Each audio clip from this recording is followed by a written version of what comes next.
Good evening students. इस video में अपन लोग करेंगे इलेक्ट्रिकल एनर्जी एंड पावर। ठीक है, और प्रोबेबली ये इस करंट वाले चैप्टर का आखिरी वीडियो होगा। ठीक है, chapter 5 RBSC electrical energy and power. तो बच्चों, इस सर्किट को कंसिडर करिए। इस सर्किट में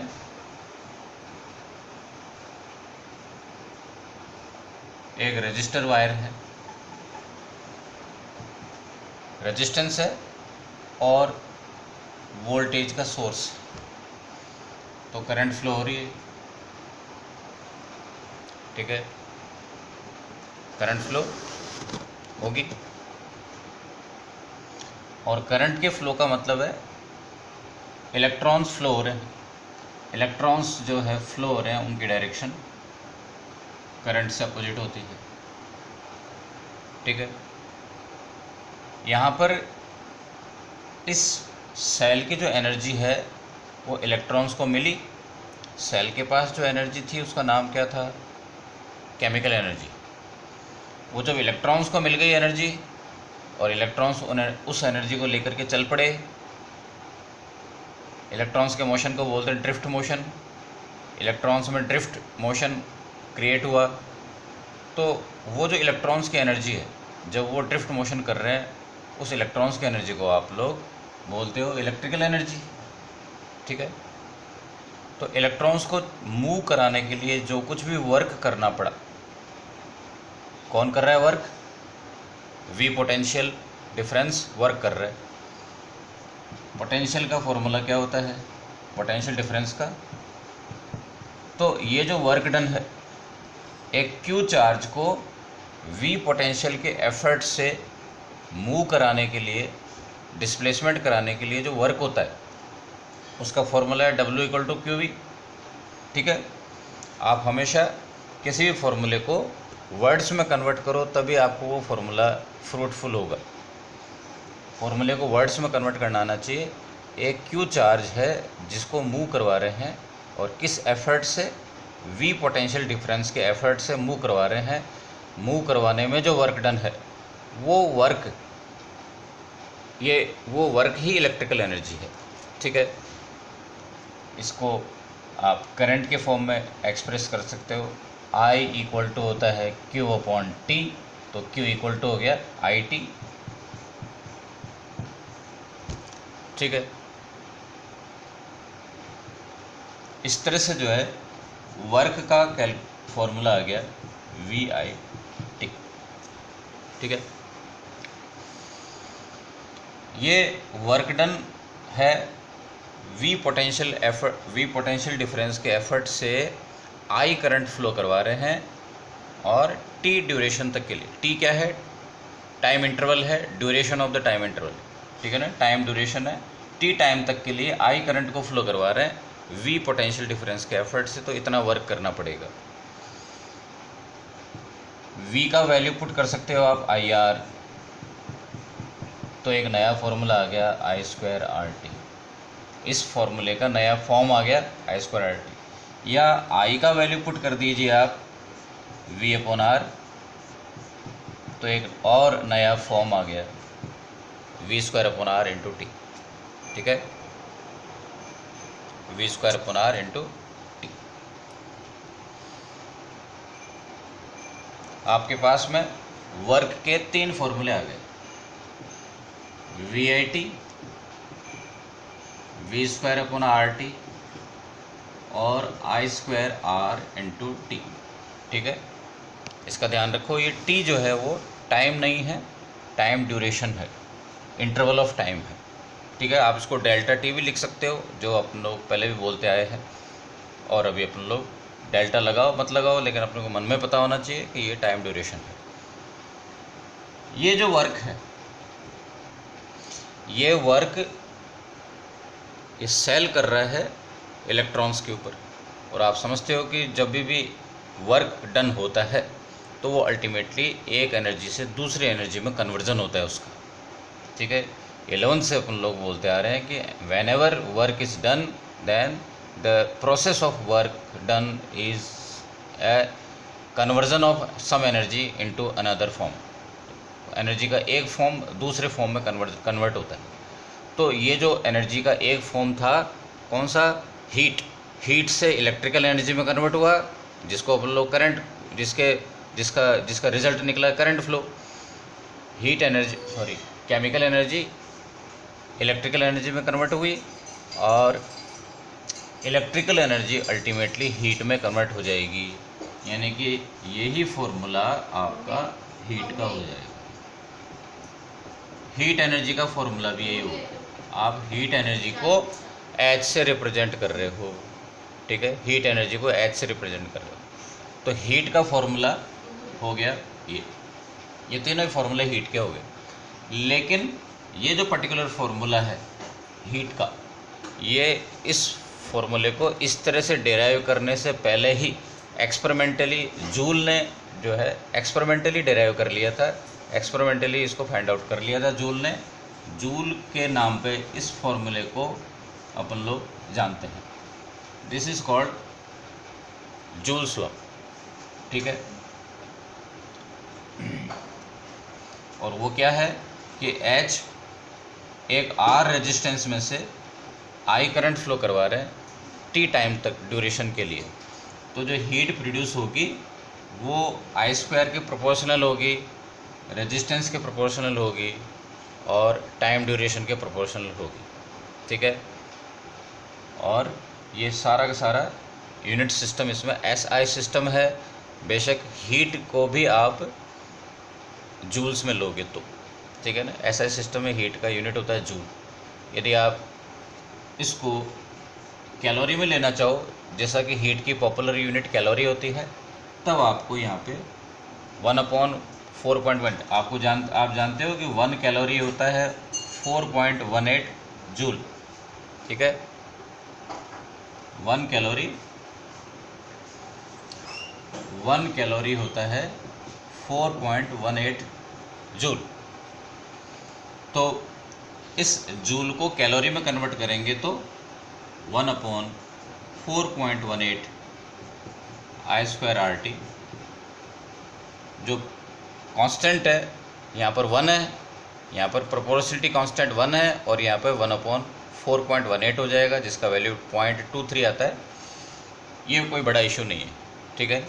यहाँ पे इसका यूनिट कैलोरी है, इसका यूनिट कैलोरी है और इसका यूनिट जूल है, ठीक है। तो इसको जूल्स लॉ बोलते हैं अपन। तो फाइनली बात करें अपन लोग कि वर्क का फॉर्मूला आ गया I²RT या V²/R×T या VIT, ये वर्क का फॉर्मूला है। और यही हीट का फॉर्मूला भी है। वर्क और हीट एक ही बात है, वर्क एंड एनर्जी एक ही बात है, ठीक है ना। वो वर्क ही हीट में कन्वर्ट हो रहा है। आपको पावर का फॉर्मूला चाहिए, पावर इक्वल टू होता है वर्क अपॉन टाइम, ठीक है।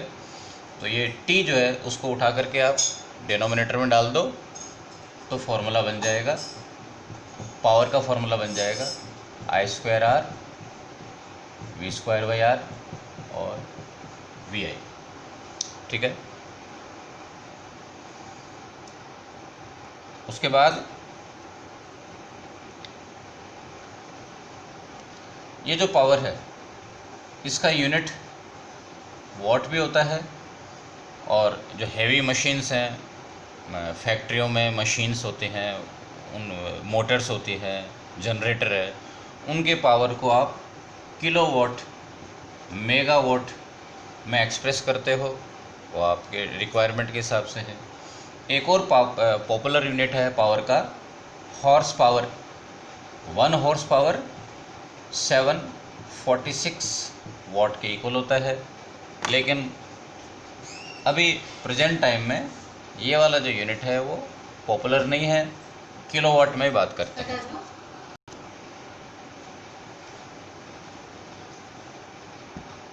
इलेक्ट्रिकल एनर्जी को यानी कि वर्क को आप पावर इनटू टाइम में भी एक्सप्रेस कर सकते हो। और ये मैं इसलिए कर रहा हूँ कि यहाँ पर मेरे को एक यूनिट बनाना है, इलेक्ट्रिकल एनर्जी का एक पॉपुलर यूनिट है जो अपने डोमेस्टिक कंजम्पशन कर रहे हैं अपन लोग इलेक्ट्रिक पावर का, बिजली। ठीक है, अपना जो बिजली का बिल आता है उसमें बिजली की खपत कंजम्पशन किस में आता है, यूनिट बोलते हैं जिसको। ठीक है ना, उस यूनिट की बात कर रहे हैं। पावर की यूनिट 1 किलो वाट और टाइम की यूनिट आर लें, यानी कि 1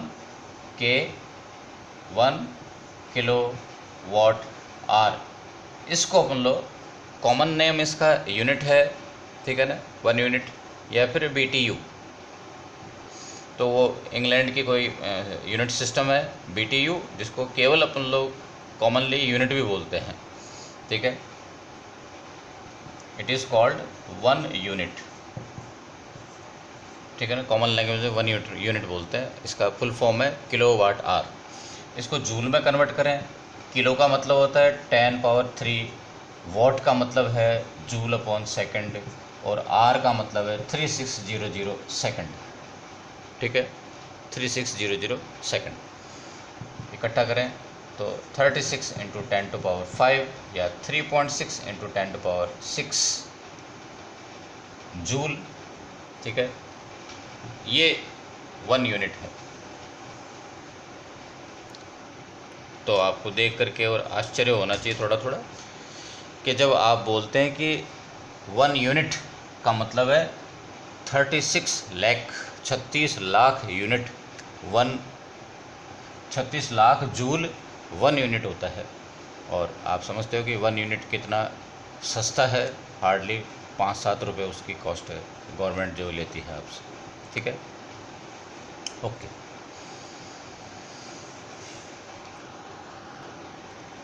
एक और बात यह है कि एनर्जी का एक फॉर्म दूसरे फॉर्म में जब कन्वर्ट होता है तो वो क्यों हो रहा है, और फंडामेंटली बिल्कुल फंडामेंटल में जाकर के आप देखा करें कि उसका कारण क्या है। जब भी एक यूनिट एक एनर्जी का एक फॉर्म दूसरे फॉर्म में कन्वर्ट हो रहा है, तो यहाँ पे जो इलेक्ट्रिकल एनर्जी है, मतलब फ्री इलेक्ट्रॉन्स के पास जब करंट फ्लो हो रहा है तो फ्री इलेक्ट्रॉन्स के पास में जो मोशनल एनर्जी है, इलेक्ट्रॉन्स के पास जो ड्रिफ्ट मोशन के जो एनर्जी है, जिसको आप इलेक्ट्रिकल एनर्जी बोल रहे हो, वो हीट में कन्वर्ट हुई क्यों, उस पर जाएँ अपन लोग। कि जब इलेक्ट्रॉन्स वायर के अंदर फ्लो हो रहे होते हैं फ्री इलेक्ट्रॉन्स, तो अपने रास्ते में जब वो कॉलिजन करते हैं, किनसे, रास्ते में कौन आता है उनके, जब फ्री इलेक्ट्रॉन्स फ्लो होते हैं तो रास्ते में कौन आता है उनके, कॉपर के स्टेशनरी एटम्स। जो मेटल है, मेटल के स्टेशनरी एटम्स उनके रास्ते में आते हैं, उनसे कॉलिजन करते हुए उनको जाना पड़ता है। तो वो अपनी काइनेटिक एनर्जी, फ्री इलेक्ट्रॉन्स अपनी काइनेटिक एनर्जी कॉलिजन से उनको मेटल के स्टेशनरी एटम्स को वो ट्रांसफ़र कर देते हैं, और मेटल के जो एटम्स हैं वो वाइब्रेशनल काइनेटिक एनर्जी उनके पास आ जाती है। और किसी भी सब्सटेंस के जो पार्टिकल्स हैं, एटम्स या मॉलिक्यूल्स, उनकी जो काइनेटिक एनर्जी है उसी को अपन लोग हीट बोलते हैं। ठीक है ना, स्पेशली सॉलिड्स के अंदर वो जो काइनेटिक एनर्जी है वो वाइब्रेशनल काइनेटिक एनर्जी होती है, क्योंकि सॉलिड के पार्टिकल्स ट्रांसलेटरी या रोटेशनल मोशन तो कर नहीं सकते। ठीक है, तो जो पार्टिकल्स की या एटम्स की, मॉलिक्यूल्स की जो काइनेटिक एनर्जी है, आइदर ये वाइब्रेशनल हो चाहे रोटेशनल या ट्रांसलेटरी है, किसी भी टाइप की जो काइनेटिक एनर्जी है उसी को अपन लोग हीट बोलते हैं। तो फ्री इलेक्ट्रॉन्स जब कॉलिजन करके और एटम्स से कॉलिजन करते हैं तो वो अपनी एनर्जी एटम्स को ट्रांसफ़र कर देते हैं, और एटम्स के पास में वो एनर्जी पहुंचने के बाद में क्या कहलाती है, हीट। ठीक है, तो कॉलिजन आप एक वर्ड, सिंगल वर्ड में बोल सकते हो कि करंट फ्लो करते हैं जब किसी सर्किट में, तो वो सर्किट गर्म हो जाता है। ठीक है, उसका मूल कारण है, उसका बेसिक रीज़न है कॉलिजन। ठीक है ना, एग्जांपल्स क्या क्या हैं, आपने किसी सर्किट में करंट फ्लो किया और वो सर्किट गर्म हो गया, उसमें से हीट निकलने लगी, उसका एग्जांपल क्या है। कुछ सर्किट्स तो ऐसे हैं, कुछ इलेक्ट्रिकल डिवाइसेस तो ऐसी हैं जिनका काम ही है गर्म होना। बल्ब, आयरन यानी कि प्रेस है ना, कपड़ों को प्रेस करते हैं वो वाली प्रेस, गीज़र, ओवन, टोस्टर, ये तो बने ही हैं गर्म होने के लिए, ठीक है। तो ये तो एक बहुत अच्छा एग्जांपल है हीटिंग इफेक्ट का। और दूसरा, फ़ैन, आपने फ़ैन को गर्म होते देखा है क्या? बिल्कुल होता है। ट्यूबलाइट गर्म होती है क्या? थोड़ी थोड़ी होती है, ठीक है ना। तो फ़ैन भी गर्म होता है, मोबाइल की स्क्रीन भी गर्म हो जाती है, लैपटॉप भी गर्म हो जाता है, सीपीयू भी गर्म हो जाता है, हर चीज़ गर्म हो जाती है। एक इंटरेस्टिंग बात यह है, उसको सुने, वो ये,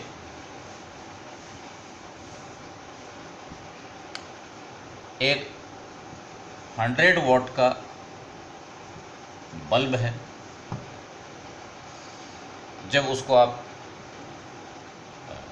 ऑपरेट करते हो तो 70 वॉट हीट में कन्वर्ट होती है उसकी एनर्जी, और 30 वॉट लाइट में कन्वर्ट होती है, ठीक है।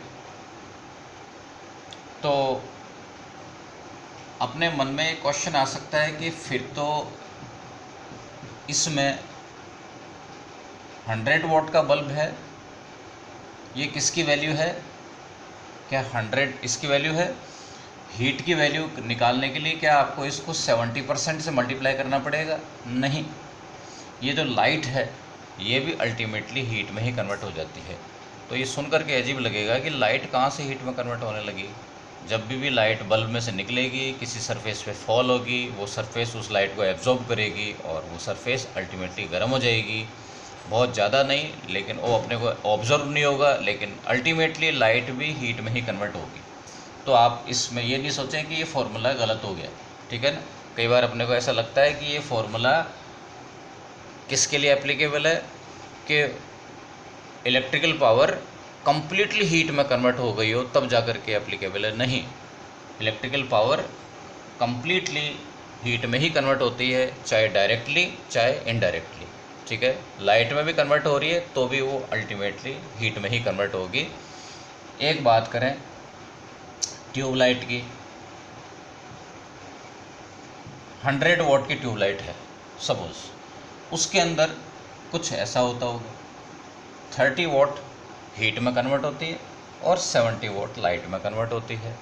यानी कि जो एनर्जी आपको चाहिए, इस पर्टिकुलर चीज़ से जो एनर्जी आपको चाहिए वो लाइट है, ठीक है ना। आपका काम नहीं है कि ट्यूबलाइट से हीट प्रोड्यूस करना, ठीक है, लेकिन ये लाइट भी अल्टीमेटली हीट में कन्वर्ट होगी। तो कोई भी चीज़ ले लो आप 100 वॉट की, उसमें से जो एनर्जी वो कंज्यूम कर रही है, इलेक्ट्रिकल एनर्जी कंज्यूम कर रही है 100 वॉट की, वो पूरी की पूरी हीट में ही कन्वर्ट होती है। चाहे ये एलईडी लाइट है, एलईडी लाइट के अंदर 99% लाइट में कन्वर्ट होता है और 1 वॉट हीट में कन्वर्ट होती है। थोड़ा सा एलईडी लाइट गर्म भी होती है, इसलिए एलईडी लाइट को आप कह सकते हो कि बल्ब से बेटर कौन है? बल्ब से बेटर है ट्यूबलाइट, और ट्यूबलाइट से भी बेटर है, सबसे बेस्ट है एलईडी, जो कि काम की एनर्जी 99% प्रोड्यूस कर रहा है और ये जो वेस्टेज है ये 1% प्रोड्यूस कर रहा है वो। लेकिन मैं कह रहा हूँ कि ये लाइट भी जो है अल्टीमेटली हीट में ही कन्वर्ट होगी, ठीक है, ये बात है। इवन 100 वॉट का एक स्पीकर है, ठीक है, जिसमें से गाने सुनते हैं अपन लोग। 100 वॉट का स्पीकर है, उसके अंदर 90 वॉट साउंड एनर्जी में कन्वर्ट हो रहा है और 10 वॉट थोड़ा थोड़ा वो गर्म भी होता होगा। ये जो साउंड एनर्जी भी अल्टीमेटली जब साउंड अपने सराउंडिंग एयर में फैलती है तो एयर के पार्टिकल्स वाइब्रेट करते हैं, और आप समझते हो कि वाइब्रेशनल काइनेटिक एनर्जी को आप लोग जो है हीट बोलते हो, तो अल्टीमेटली हीट में ही कन्वर्ट होती है। चाहे यहाँ पे कोई भी चीज़ आ जाए, उसकी जितना पावर कंज्यूम कर रहा है सारा का सारा हीट में ही कन्वर्ट होता है, चाहे डायरेक्टली चाहे इनडायरेक्टली, ठीक है बच्चों।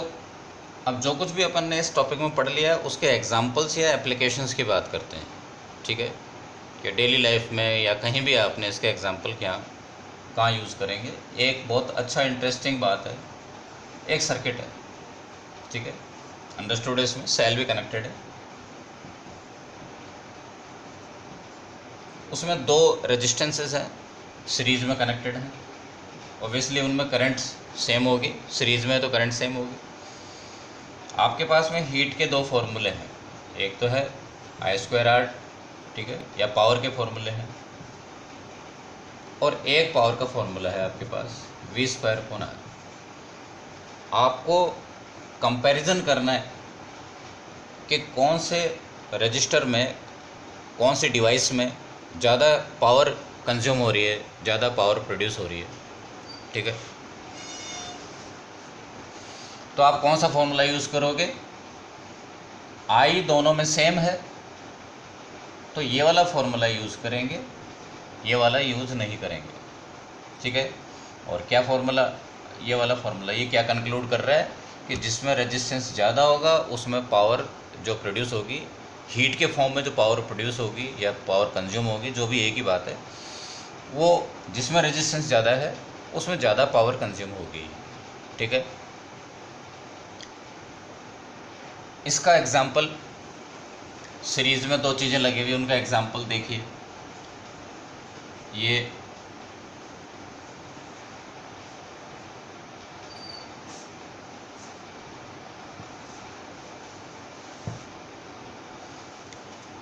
तो इसके अंदर आपको कितने, ये पावर का स्विच है, ठीक है, पावर का स्विच है, और ये कनेक्शन वायर्स हैं, किसके? कॉपर के हैं, कॉपर के कनेक्शन वायर्स हैं। इसमें कितने रेजिस्टेंसेस आपको दिखाई दे रहे हैं? 1, 2 एंड 3। इसमें 1 और 2 जो रेजिस्टेंसेस हैं वो बहुत स्मॉल है, तीनों सीरीज में कनेक्टेड हैं, ठीक है। 1 और 2 कनेक्शन वायर्स जो है कॉपर के हैं, उनका रेजिस्टेंस बहुत स्मॉल है, और हीटर का जो एलिमेंट है, जिसको मोस्टली एलिमेंट बोलते हैं, हीटर का जो फिलामेंट है वो ज़्यादा रेजिस्टेंस का होता है। तीनों सीरीज़ में कनेक्टेड हैं। सीरीज़ में आपका कौन सा फंडा काम आएगा? P proportion. जिसमें रेजिस्टेंस ज़्यादा है उसमें हीट ज़्यादा प्रोड्यूस होगी, और आप ये जानते भी हो, ठीक है। वायर्स के अंदर कनेक्शन वायर्स का रेजिस्टेंस कम होता है तो उसमें हीट कम प्रोड्यूस होगी, और कनेक्शन वायर गर्म होते भी नहीं। यदि कनेक्शन वायर गर्म होने लग गए, इसका मतलब क्या है कि इनके जो रेजिस्टेंस हैं उनमें जो गैप है वो कम हो चला है। इस बात का ध्यान रखो। मैं एक एग्जांपल देता हूँ। सपोज़ वायर का रेजिस्टेंस है 1 ओम, इस वायर का रेजिस्टेंस है 1 ओम, और हीटर का रेजिस्टेंस है 100 ओम, ठीक है, या 98 ओम मान लो थोड़ी देर के लिए, अच्छा है। तो इनमें वायर्स में, कनेक्शन वायर्स में जो है वो 2% एनर्जी प्रोड्यूस होगी, और ये टोटल जो सर्किट के अंदर एनर्जी प्रोड्यूस होगी, हीट प्रोड्यूस होगी, उसका 98% हीटर में होगी और मात्र 2% कनेक्शन वायर्स में होगा, ठीक है। और ये आपको प्रीफरेबल भी है। सपोज़ हीटर का रेजिस्टेंस आप कर दो 8 ओम। अब वायर्स में हीट कितनी प्रोड्यूस होगी? 20%, ठीक है ना। पूरा सर्किट का रेजिस्टेंस कितना है? 10 ओम। वायर्स का रेजिस्टेंस कितना है? उसका 20% है। तो वायर्स में 20% हीट प्रोड्यूस होगी, और फिर वायर्स जो है वो बर्न भी हो सकते हैं, क्योंकि ये तो हाई मेल्टिंग पॉइंट का बनाते हैं इसको। वायर्स जो है प्लास्टिक के या PVC से इंसुलेटिंग मटेरियल उसके ऊपर चढ़ा रहता है, वो सब पिघल करके और मेल्ट होकर के और बर्न हो सकता है। यानी कि इसका रेजिस्टेंस जो है वो अपन लोग चाहते हैं कि इनकी कंपैरिजन में इसका रेजिस्टेंस बहुत हैवी हो, तब जा कर के ये गड़बड़ नहीं होगी। एक और एग्जांपल लेते हैं। अपने डोमेस्टिक सर्किट्स जो है, अपने बल्ब, फैन, ट्यूबलाइट और हीटर, गीज़र, कूलर, AC, सब के सब, सारा अपने घर में जितने भी चीज़ें कनेक्टेड हैं सब पैरेलल में कनेक्टेड हैं, ठीक है। डायग्राम बनाए। ये आपका मेन स्विच है, और जितने भी चीज़ें हैं आपके घर में, अच्छा, इलेक्ट्रिकल सर्किट के लिए आप उसको कुछ भी बोल रहे हो, फैन है, चाहे ट्यूबलाइट है, चाहे गीज़र है, चाहे हीटर है, अपन लोग एक सर्किट के पॉइंट ऑफ व्यू से वो सब कुछ आपके पास है, सब कुछ अपने लिए रेजिस्टेंस है, ठीक है ना। तो ये सब पैरेलल में कनेक्टेड है, इसलिए इनको पैरेलल में कनेक्ट क्यों करते हैं? जो इसकी सप्लाई सपोज 220 वोल्ट है, तो इससे फ़ायदा क्या है? अपने को हर एक रेजिस्टेंस के अक्रॉस एक कांस्टेंट वोल्टेज अपने को मिल जाता है, ठीक है ना। इनको सीरीज़ में कनेक्ट नहीं करते, पैरेलल में कनेक्ट करते हैं, जिससे कि वोल्टेज का जो वैल्यू है वो सबके अक्रॉस अपने को इक्वल मिलता रहे, जो अपनी रिक्वायरमेंट होती है, ठीक है। इसके अंदर आप किस में पावर ज़्यादा प्रोड्यूस हो रही है ये पता लगाने के लिए ये वाला फार्मूला यूज़ करोगे। अब की बार ये वाला फार्मूला यूज़ नहीं करेंगे, जो ये बता रहा है कि जिसका रेजिस्टेंस ज़्यादा उसमें पावर कम प्रोड्यूस हो रही है, ठीक है। और आप समझते हो जिसको आप सो कॉल्ड 10 वोल्ट का बल्ब जो होता है, एक 100 वोल्ट का बल्ब है, एक 10 वोल्ट का बल्ब है, एक 2000 वोल्ट का एसी है, ठीक है। सबसे कम रेजिस्टेंस इसका होगा, जिसका पावर सबसे ज़्यादा उसका रेजिस्टेंस सबसे कम। तो एसी के सर्किट का रेजिस्टेंस सबसे कम होता है, एसी है या हीटर है या गीज़र है उनका रेजिस्टेंस कम होता है, और जिसका पावर सबसे कम है वो सबसे ज़्यादा रेजिस्टेंस वाला होता है, ठीक है। इसमें उल्टा है।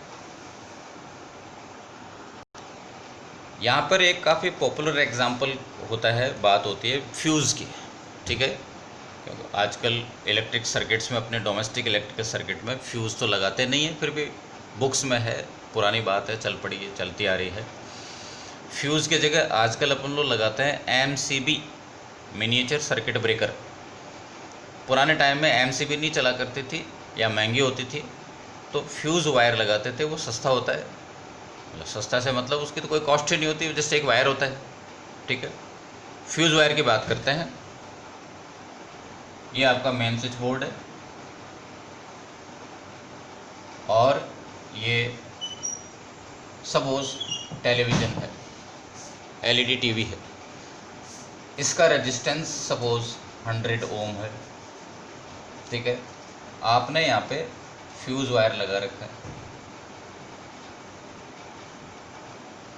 इसका रेजिस्टेंस भी आपने 100 ओम लगा रखा है, ठीक है। 100 ओम का फ्यूज़ वायर लगा रखा है। यदि हीट प्रोड्यूस होगी दोनों में बराबर होगी, ठीक है। यदि दोनों बर्न होंगे तो दोनों साथ बर्न होंगे। क्या आप इसको बर्न होने देना चाहते हो? नहीं। तो क्या करें? तो आप ये नहीं कह सकते कि इसका रेजिस्टेंस कम कर दो, नहीं, इसको तो अपन लोग चेंज नहीं कर सकते, अपने काम अपने कंट्रोल में नहीं है। इसका रेजिस्टेंस आप क्या चाहोगे? दोनों कैसे सीरीज़ में लगे हुए हैं। फ्यूज़ को आप मेन स्विच के साथ, मेन लाइन के साथ जो लाइव वायर है, उस लाइव वायर के अंदर सीरीज़ में कनेक्ट करते हो, किसी भी इलेक्ट्रिक अप्लायंस के साथ सीरीज़ में कनेक्ट करते हो। आप जानते हो कि सीरीज़ में जिसमें रेजिस्टेंस ज़्यादा उसमें पावर प्रोड्यूस ज़्यादा होगी, हीट ज़्यादा प्रोड्यूस होगी। अपन लोग क्या चाहते हैं कि किस में हीट प्रोड्यूस हो जाए और वो बर्न हो जाए? फ्यूज़, क्योंकि ये तो जस्ट बहुत कम कॉस्ट का है, 1 रुपया 2 रुपये का है, एक वायर ही तो है, सिंपल, ठीक है। इसमें हीट प्रोड्यूस ज़्यादा कराने के लिए अपन लोग इसका रेजिस्टेंस कैसा रखेंगे? इसके कंपैरिजन में बहुत ज़्यादा। ये नहीं कहना कि इसका रेजिस्टेंस ज़्यादा होना चाहिए, इसके कंपैरिजन में ज़्यादा होना चाहिए। मान लो टीवी का रेजिस्टेंस 1000 ओम होता, तब आपको इसको ऑब्वियसली 10,000 ओम का रखना पड़ता है। तो फ्यूज़ वायर का रेजिस्टेंस ज़्यादा होगा तो उसमें हीट प्रोड्यूस ज़्यादा होगी, और यदि हाई वोल्टेज की वजह से यदि वो हीट अप होना है तो ये ज़्यादा हीट होगा और ये पहले बर्न होगा, और ये आसानी से बर्न हो करके और मेल्ट हो जाए हीटिंग से, इसलिए इसका मेल्टिंग पॉइंट भी अपन लोग चाहेंगे लो हो। इसके 2 रिक्वायरमेंट है। इसका रेजिस्टेंस यानी कि इसके मटेरियल का रेजिस्टिविटी ज़्यादा होना चाहिए। फ्यूज़ वायर के रूप में जो वायर काम में ले रहे हो आप, ठीक है। और ये आपका जॉब है, आप अपने आप पता करो कि फ्यूज़ वायर के रूप में जब काम में लिया करते थे, पुराने ज़माने की बात हो गई, तो वायर के रूप में जो मटेरियल काम में लेते थे वो मटेरियल क्या है, ठीक है। लेकिन उस मटेरियल की क्वालिटी होनी चाहिए कि उसकी रेजिस्टिविटी ज़्यादा होना चाहिए, जिससे कि उसका रेजिस्टेंस ज़्यादा हो फ्यूज़ वायर का, और उसका मेल्टिंग पॉइंट लो होना चाहिए, जिससे कि वो आसानी से मेल्ट हो जाए। यदि हाई वोल्टेज आ जाता है, हाई करंट आ जाती है, तो आसानी से मेल्ट हो जाए। मेल्ट होने के बाद वो सर्किट को ब्रेक कर देगा, और आपका जो कॉस्टली जो इलेक्ट्रिक मशीन है, अप्लायंस है, वो आपका डैमेज होने से, बर्न होने से बच जाएगा, ठीक है। बच्चों, एक काफ़ी इंटरेस्टिंग डिस्कशन है, जिसका आंसर आपको रेयरली कहीं मिलेगा, और वो ये है कि आपने नोटिस किया होगा कि आप कभी हीटर या प्रेस आयरन ऑन करते हो तो उसी रूम में जो बल्ब है वो डिम पड़ जाता है, ठीक है। उसका कारण क्या है उस एक्सप्लेन करते हैं। ये आपका मेन स्विच बोर्ड है,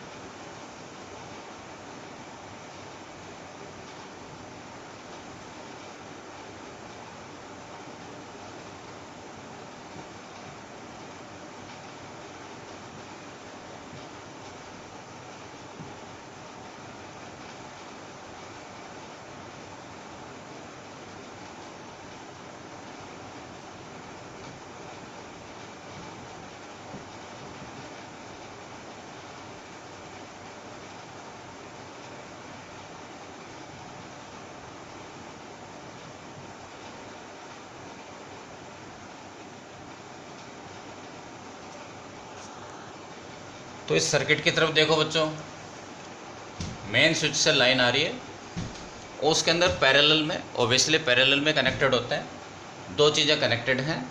अभी हीटर ऑफ है, बल्ब ऑन है। सपोज़ बल्ब का रेजिस्टेंस है 500 ओम, और आप जानते हो कि बल्ब की पावर कम होती है, उसका रेजिस्टेंस ज़्यादा।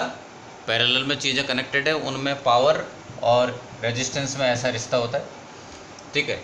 हीटर ज़्यादा पावर का होता है, उसका रेजिस्टेंस कम है, ठीक है। एक एग्जांपल ले लेते हैं। यहाँ पे वोल्टेज की सप्लाई 220 वोल्ट है, ठीक है। इस समय सर्किट में करंट कितनी है, टोटल वोल्टेज, तो सर्किट की करंट है 220 वोल्टेज अपॉन रेजिस्टेंस। सर्किट का रेजिस्टेंस कितना है 501, ठीक है। फर्स्ट कंडीशन कब, जब हीटर ऑफ है, ठीक है।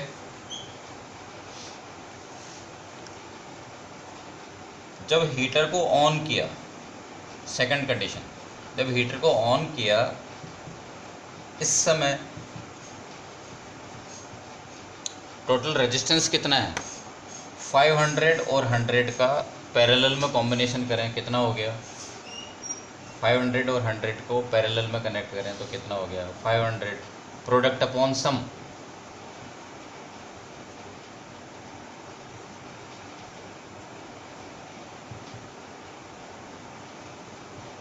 अप्रोक्सीमेट 80 ओम, 80 और ये 1, 81 ओम। कौन सी वाली करंट ज़्यादा है, ये वाली।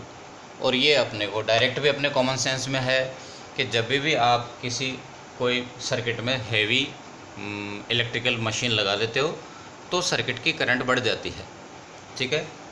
तो करंट बढ़ गई, हीटर को ऑन करते ही मेन लाइन में जो करंट है वो बढ़ गई।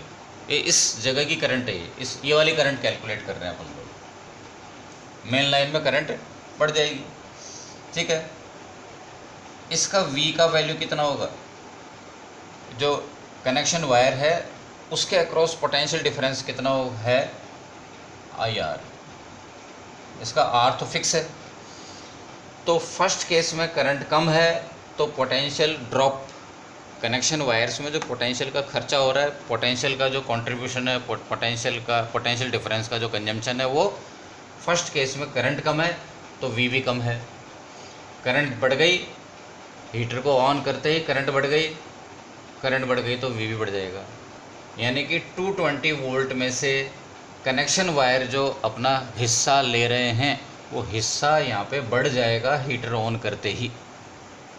सपोज़ ये हीटर ऑफ, जब करंट कम थी, जब हीटर ऑफ था, जब करंट कम थी, तब ये 2 वोल्ट था, तो बल्ब को कितना वोल्टेज अवेलेबल हो रहा है, बचा हुआ कितना है?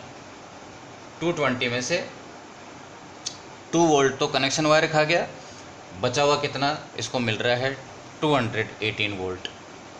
जब हीटर को ऑन किया तब करंट फ्लो बढ़ गया, करंट बढ़ गया तो वोल्टेज का ड्रॉप भी बढ़ जाएगा। सपोज़ ये अब 10 वोल्ट आ रहा है, कनेक्शन वायर से ज़्यादा वोल्टेज कंज्यूम करने लग गए, तो अब बचा हुआ इनको मिलेगा जो कि कम होगा कंपैरेटिवली। हीटर जब ऑफ था उसके कंपैरिजन में ये वोल्टेज जो है अब कम मिलेगा बल्ब को, ठीक है, इसलिए बल्ब थोड़ा सा डिम पड़ जाता है।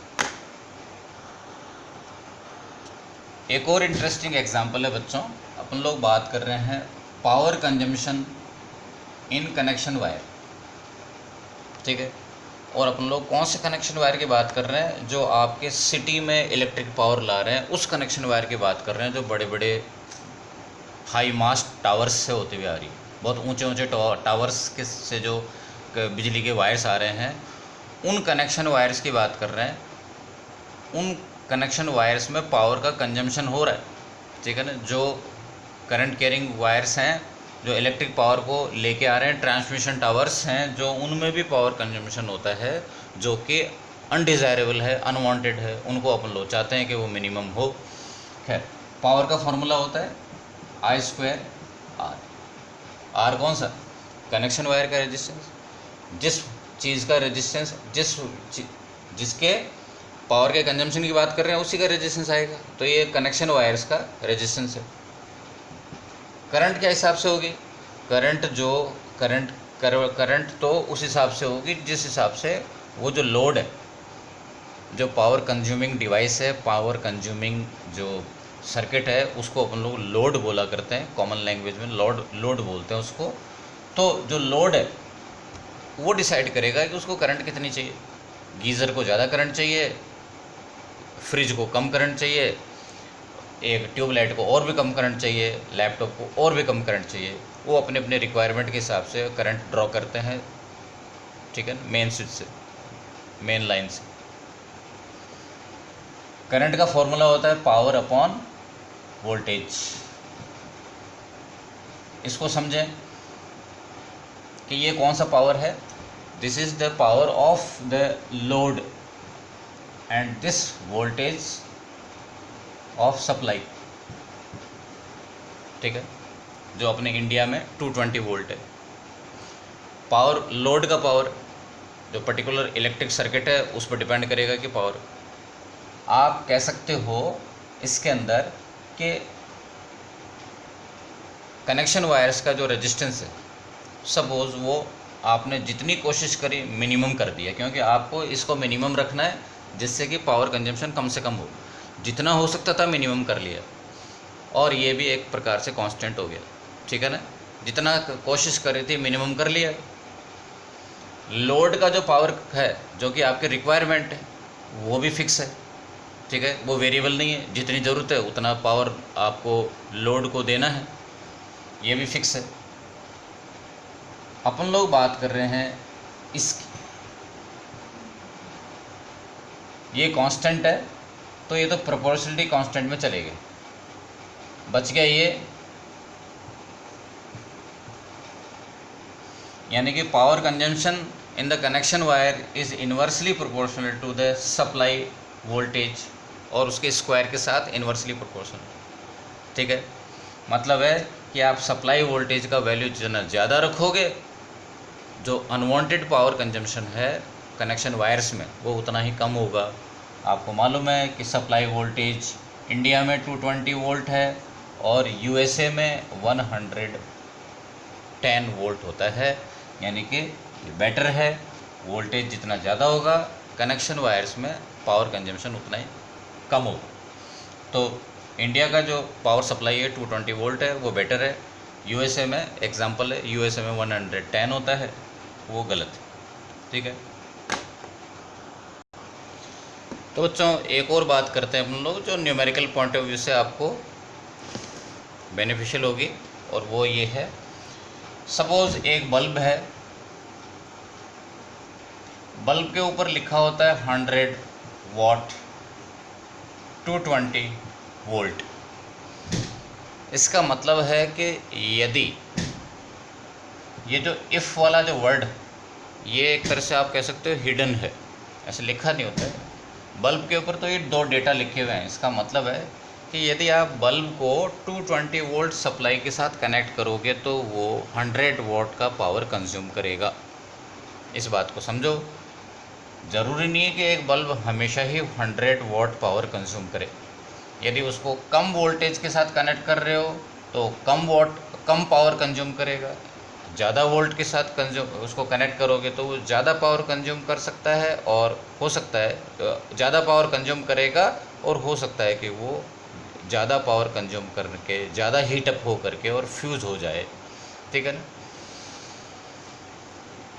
तो ये जो डेटा है, ये दोनों जो डेटा हैं वो उस पर प्रिंटेड होते हैं, जो कि ज़रूरी नहीं है कि ये ऐसा प्रैक्टिकली भी हो।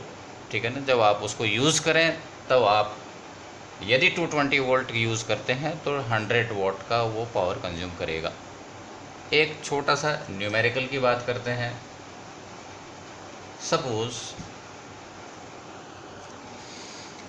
सपोज़ 3 बल्ब हैं, या बल्ब के अलावा कोई भी एक इलेक्ट्रिक अप्लायंस हो सकते हैं, मोस्टली बल्ब ही बोलने में आते हैं, कोई ख़ास बात नहीं, बल्ब है, कुछ भी है। क्या ऐसा बल्ब आपने देखा है जो 100 वाट का हो और 220 वोल्ट उस पर लिखा हो? बिल्कुल, मोस्टली बल्ब ऐसे होते हैं।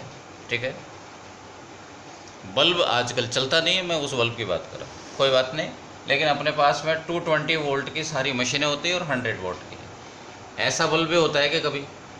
बिल्कुल, आप इसका एग्जांपल ले सकते हो मस्त, आपके कार के हेडलाइट का बल्ब, जो आराम से 50 वाट 70 वाट 100 वाट के आसपास होता है, लेकिन वो बैटरी से चल रहा है, और बैटरी तो आपके 12 वोल्ट की होती है, तो 12 वोल्ट का 20 वोल्ट का। मतलब अपने को ये नहीं सोचना चाहिए कि पूरा मार्केट के अंदर केवल 220 वोल्ट की ही इलेक्ट्रिक मशीनें मिलती हैं। वो यदि स्कूटी का है तो वो 6 वोल्ट का भी हो सकता है, और वो कार का है तो 24 वोल्ट का भी हो सकता है, 12 वोल्ट का भी हो सकता है, ट्रक का है तो 24 वोल्ट का भी हो सकता है। ठीक है ना। ओके, तो जो ऑपरेशनल वोल्टेज है उसका वैल्यू डिफरेंट भी हो सकता है, ऐसे ही करके। और ये 3 बल्ब हैं, वो सीरीज़ में कनेक्टेड हैं।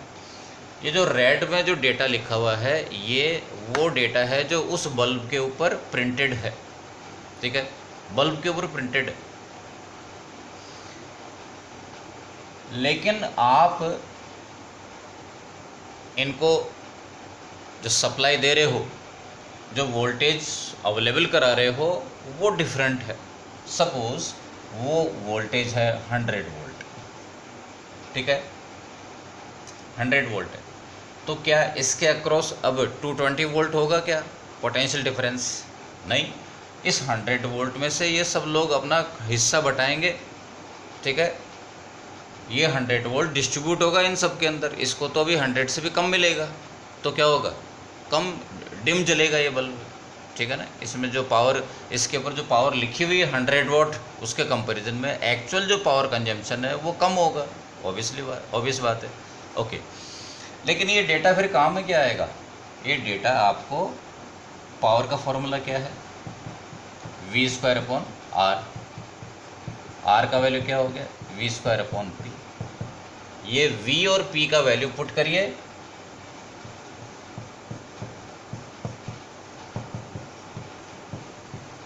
और आपको इसका रेजिस्टेंस पता पड़ गया। इसका रेजिस्टेंस आपको पता पड़ गया 484 ओम। ठीक है, ये डेटा से आप इसका रेजिस्टेंस कैलकुलेट कर सकते हो। एक और चीज़ कैलकुलेट कर सकते हैं,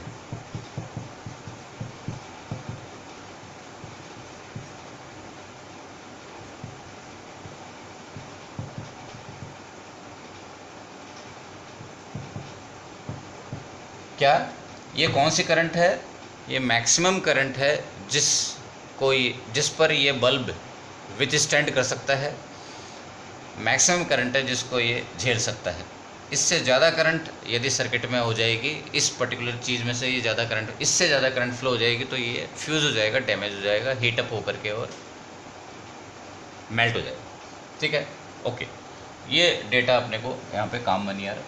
तो ऐसे करके और मैं इनके R1, R2 और R3 की वैल्यू कैलकुलेट कर लेता हूँ। ठीक है, ये तीनों के रेजिस्टेंस आ गए। अब आपको पूछा गया कि बताओ करंट कितनी है सर्किट में।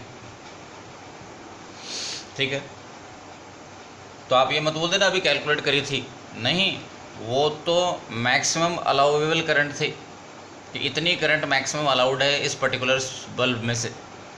फ्यूज़ उससे ऊपर करंट पे फ्यूज़ हो जाएगा। लेकिन प्रेजेंट में, ठीक है, प्रेजेंट में करंट कितनी है? वो है, प्रेजेंट में कितना वोल्टेज सप्लाई किया हुआ है? 100 वोल्ट। ठीक है, जो कि ज़रूरी नहीं है। इस पर जो प्रिंटेड है, प्रिंटेड कुछ और है और सप्लाई कुछ और कर रहे हो, यही तो बात है इसमें बताने की। टोटल रेजिस्टेंस कितना है?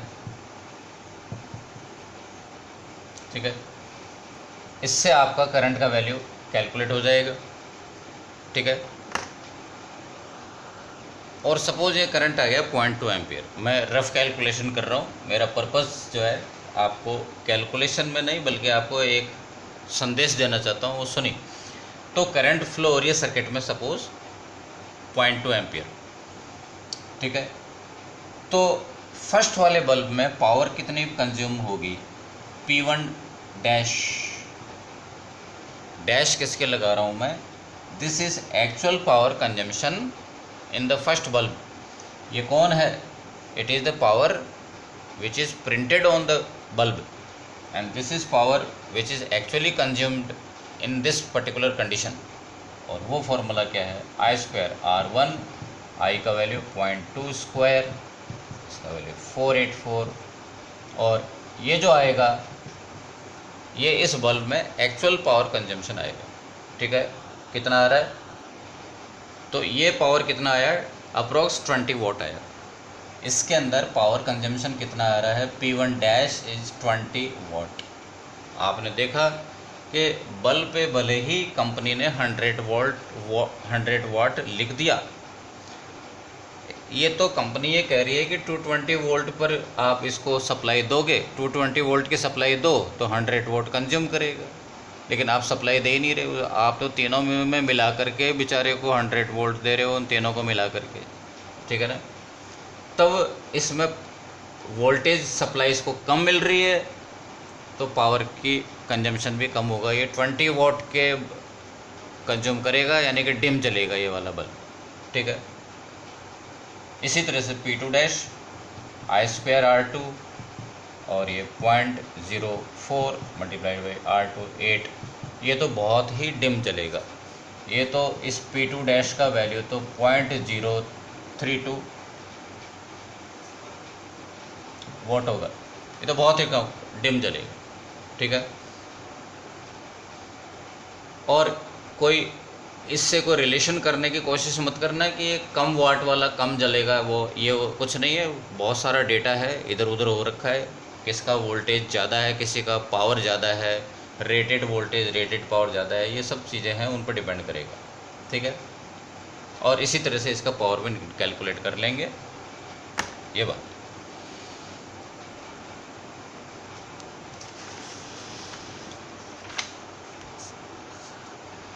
तो बच्चों, बातें बहुत हैं डिस्कस करने के लिए।